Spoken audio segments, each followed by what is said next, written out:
I know that all of you must be eager to know more about the storyline of this fictional work, Tears of Jhelum. The best way would be to listen to some passages read from the book. Therefore, I now invite the author, Anita Krishan, to read some excerpts from the book.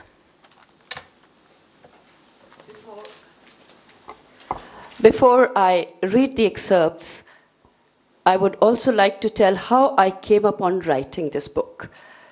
I think it all started on October 29, 2005.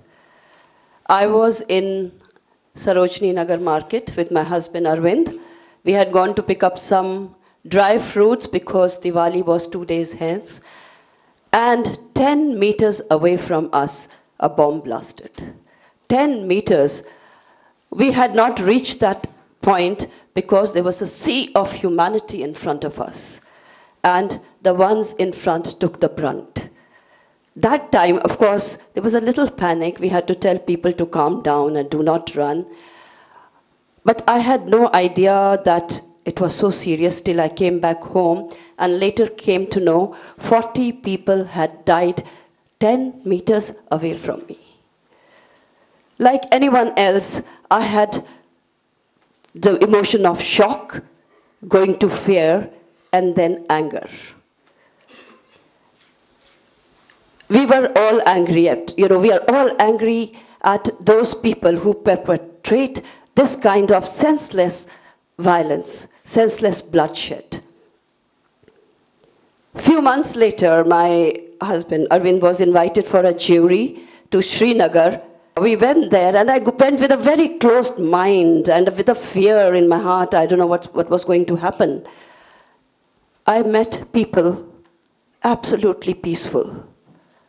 People who, would never undertake any violence. They were so polite, so respectful. When my eyes began to open a little, I saw a lot. I saw fear everywhere. I saw pain. So many stories were narrated to me by people I met. They had really suffered. Women had lost their young sons, mothers, wives have lost their husbands. And I realized how wrong we are. The very simple fact that one bad fish is enough to make the whole pond stink. Why don't we understand that? Why do we blame everyone? And then, I was narrating a lot of stories, and then were sown the seeds of writing this book, Tears of Jhelum, about the susceptibility of the people living in such areas like Kashmir. Wali had barely removed his firan when Abdul came and said that there were some men waiting to meet him. Wali was quite surprised. He wasn't expecting anyone that evening. Moreover, it was close to dinner time, and nobody paid visits that late, not uninvited. Who is it, Abdul? And that too at this hour? Wali asked, bewilderment obvious on his face. Hazur, I don't remember having seen these men before, but since they asked for you, I came directly to inform you.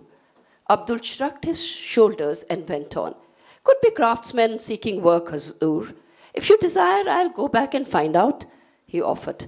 No, I'll check myself, Wali said, motioning to Abdul to let the matter be.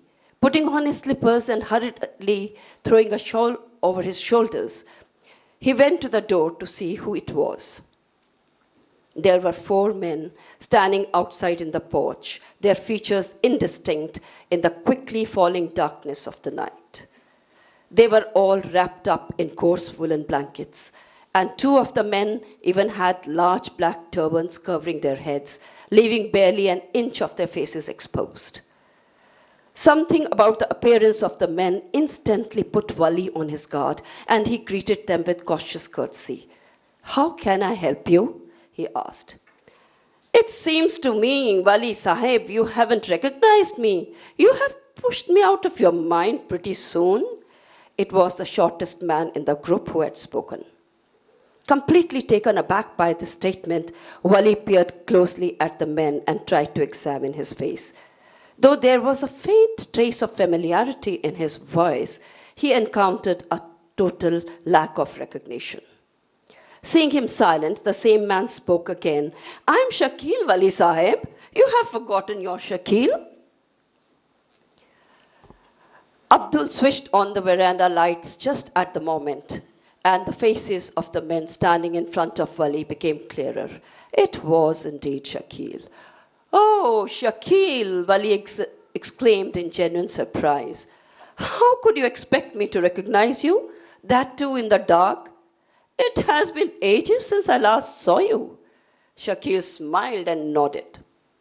You sound so different too, and your face is hidden behind a bed, something you never had before. And why have you wrapped yourself in a blanket? Winters are yet far away. Wali finished with a friendly laugh. Then, turning towards the others, he said, You must be Shakil's friends.